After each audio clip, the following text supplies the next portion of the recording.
Ahoy there folks, I'm Captain Benzie and welcome back to another video for EVE Online. In today's video we're going to be looking at some more calm Abyssal Deadspaces in a Tech 1 cruiser. Nice easy way to get started if you're fairly new to the game as a combat pilot, you're interested in running Abyssal Deadspaces but maybe don't know if you've got a ship capable of running it. Well, we're going to be looking at the Caldari States Tech 1 cruiser, the Caracal. This is a rather cheap fit. Cheap in both the sense of the amount of ISK it costs to get running and the skill points required to get it off the ground as well. And it's one of the fits actually suggested by CCP when they first added Abyssal Deadspaces to the game. So I thought I'd give this a try, see how it works and see if it's still up to scratch. This is an excellent way to get started running Abyssal Deadspaces. That's going to earn you a decent amount of ISK per hour. It's going to allow you to complete your daily challenges nice and easily, and it's just a great way to start learning how this type of content works and get you really involved in what, in my opinion, is one of the coolest and most fun aspects of EVE Online outside of PvP. Now, again, I don't know where I actually got this particular skin for the Caracal from. It looks badass, I love the look of it, but I don't know how I got it. It was just there in my hangar, probably from one of the many packs I've bought over the years. So, if you want to get started running Abyssal Deadspaces, calm electricals are what we're going to be showcasing in this particular one, though I can confirm as well that this is also going to run in things like calm exotics and calm gammas. Even calm firestorms do work surprisingly well with this particular vessel. Electricals do seem to be the easiest, although they are the most expensive, so do bear that in mind. Essentially, if you want to get into this early on, make sure you're using my referral link from the description down below as well, because that can get you 1 million free skill points, even on an existing account. So if you've had your account up and running for years, you can still use my referral link and get 1 million free skill points. Otherwise, if you do want to help support this channel, hit like, drop a comment down below, subscribe if you haven't already. You can also head across to my PayPal tip jar, my Patreon page, where you can pledge to support and get your name in the stars at the end of every video. And whilst you're in the description grabbing that referral link, come join the Caracal community Discord to speak to a bunch of like-minded pilots. Otherwise, what we're going to be doing is talking about the ship, talking about the fit, showcasing it in action, and teaching you how to fly this quickly, effectively, and easily in Abyssal Deadspaces. So let's jump right in. If you are new to the concept of running Abyssal Deadspaces, pause this video and go watch my everything you need to know to get started in an Abyssal Deadspaces video that I've already put out. I'll put a link at the top of the screen now and one in the description down below. That'll teach you everything you need to know to distinguish the difference between, say, a calm, a tranquil, or an agitated Abyssal Deadspace and an electric, exotic, or dark. This will help equip you for the battles ahead so that you understand what an Abyssal Deadspace is and how to actually run them. Check that video out first, then come back. I'll be waiting. As a Tech 1 cruiser, the Caracal is actually a really straightforward ship to get involved with. It's not too expensive. I know 42 million sounds like a lot up front, but essentially if you run the career agent missions and then look at some of the air career program different objectives you can complete, 42 million is actually really quite reasonable within the first couple of days. And if you're in a corp, I'm sure there's someone who can donate a Caracal to you. They're not overly expensive in the long run. It sounds a lot at first, but you'll be able to make that kind of ISK quite quickly thereafter. And the skill requirements for this are also particularly low.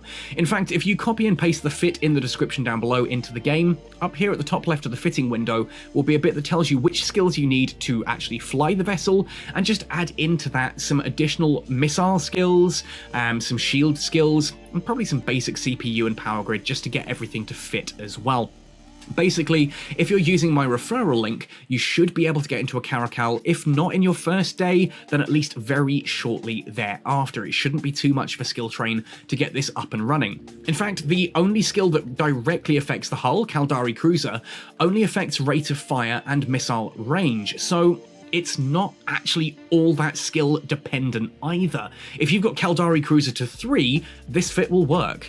If you can get it to 4, this fit works really well. And eventually getting Caldari Cruiser to 5 will not only make this ship really shine, but it'll also start to unlock the higher tier Tech 2 and Tech 3 ships like the Cerberus or the Tengu, which are fantastic options for different types of content. Certainly the Cerberus, if you like Abyssal Deadspaces, is an excellent ship for some of the higher tier versions of those. And if you end up going towards the Gurustus Pirates Healer Cruiser, well, Caldari Cruiser is one of the skills that needs alongside Galente Cruiser, so you can train into that, then go and get the Galente ones and start flying a healer. It's a really great start to running Abyssals, or just basically any form of combat content as a Caldari pilot in EVE Online. So yeah, get Caldari Cruiser to at least 3, but I would recommend 4. Use my referral link to get yourself some free skill points to get that running.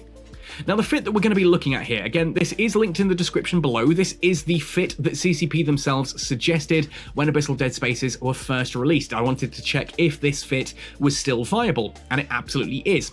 You might find ways to make this cheaper, and if you decide that actually you want to upgrade this fit with things like Tech 2 variants and that kind of thing as your skills improve, that's fine too. It's going to be a great little starting point for you to expand outwards, and I'm sure there are going to be some people in the description down below as well who can give you additional advice on how to change this fit to make it even better.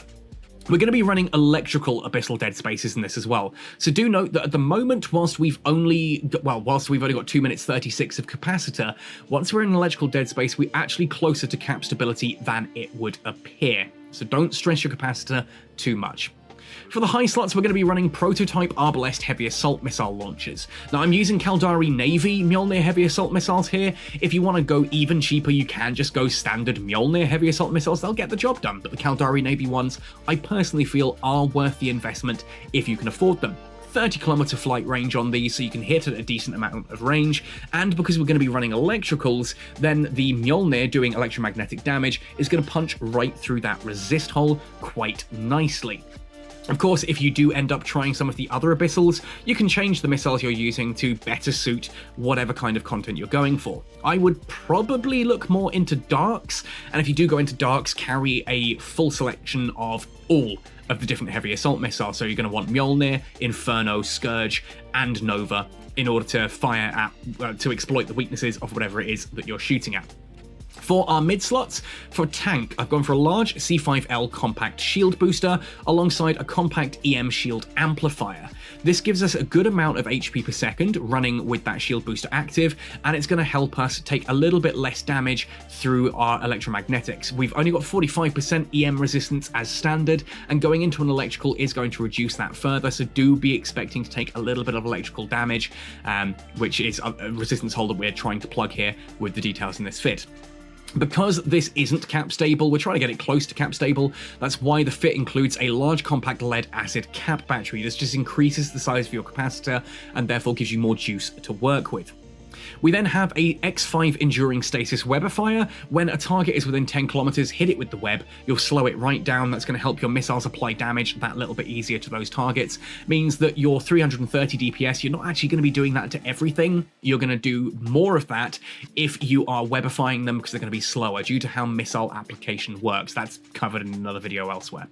Finally, for the mid slots, a 10 meganewton YS8 compact afterburner just allows us to maneuver a little bit faster. Without that on, the ship only moves at 287.5 meters per second. That is super slow. It takes ages to move across the rooms in the Abyssals. Having the afterburner fitted means we get all the way up to 670 meters per second, or slightly lower depending on your skills perhaps.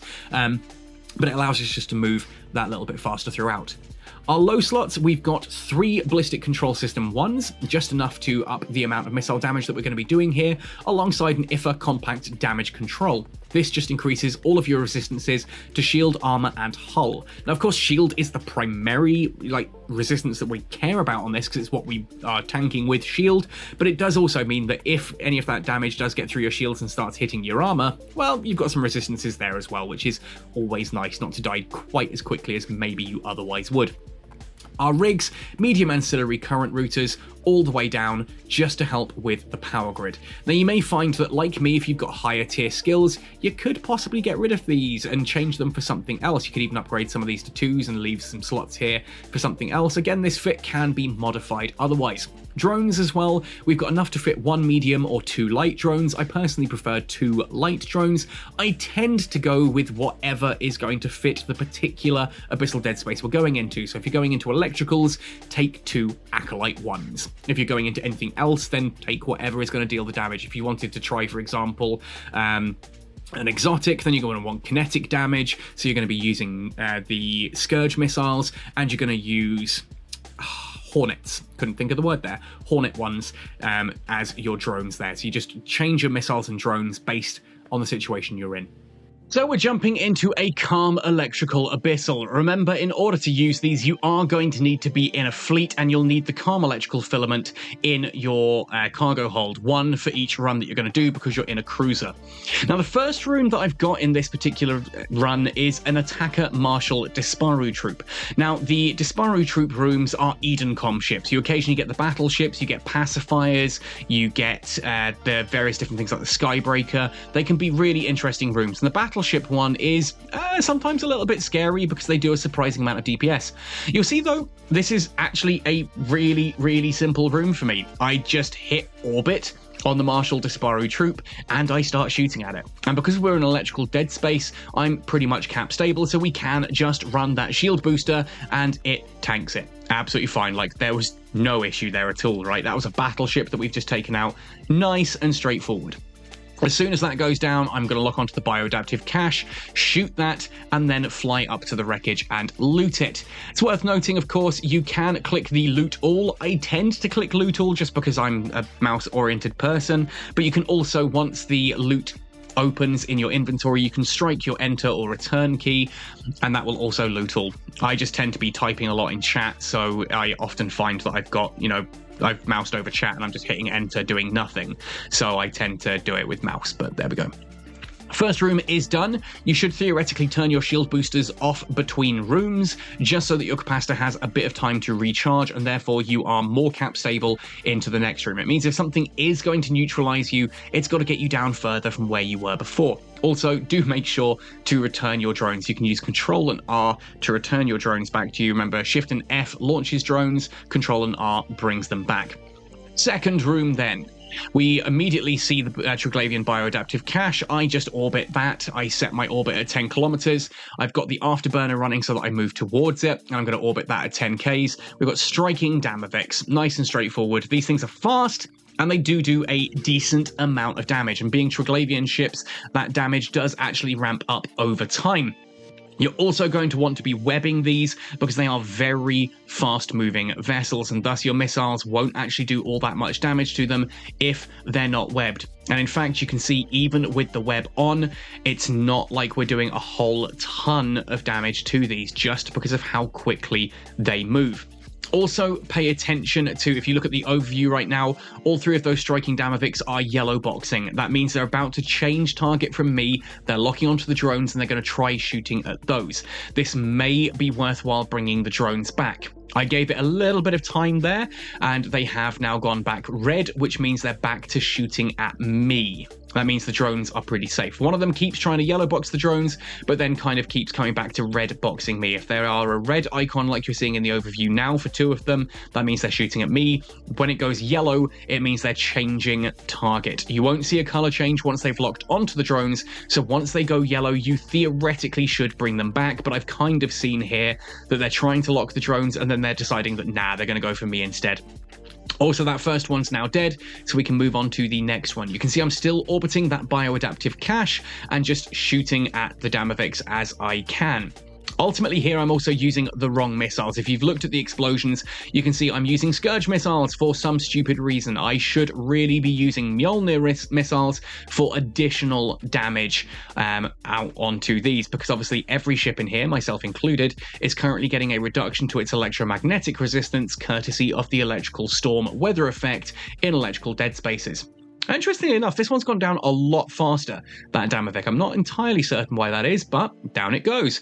Not going to complain. Faster kills means faster clear time, means more ISK per hour. All good. Third and final Striking Damavik for this room. Again, we're going to put a web on it just to slow it down, because a slower Damavik takes more damage from your missiles. This one does appear to be taking a little bit longer to kill than the previous one did, but that's all part and parcel of it. I've also decided to set my drones on the bioadaptive cache so that I can essentially just grab what I need to there. Down we go. Is it going to go down? Yep, there we go. I'm going to move on to the Striking Damavik. Finally, you should really kill stuff before going after the loot, just because it reduces the amount of damage that you could be taking. But it's not like I'm struggling, so screw it. We're going to destroy that bioadaptive cache so that I can be drifting towards it, ready to loot it.